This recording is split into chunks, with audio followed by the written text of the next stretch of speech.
I'm Dr. Doug Weiss. I have a healing thought for you today, and it's about your worst moment. Yep, right now that picture came up in your head.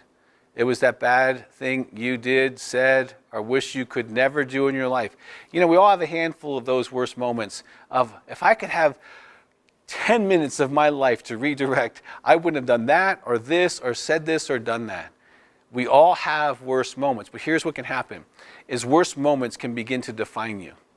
It can begin to say, that give you shame, that if you really knew me, you wouldn't love me. If you knew I really did that when I was a teenager or a young person, or I said that, you would never love me. And what happens is your worst mistake, your worst moment can begin to define your heart.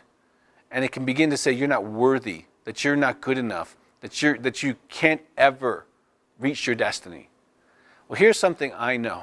Now, I've been counseling people for 30 years who've had worse moments. Is you are not your worst moment. Yes, that event happened to you. Yes, that is truth, but it's not who you are. Shame says I am bad, okay?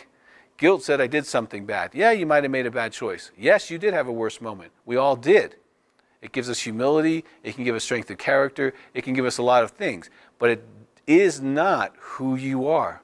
And I want you to move out of any identification that you're your worst moment and move into what Jesus says. That's forgiven. You're forgiven. It's as if it didn't happen. As far from east as west.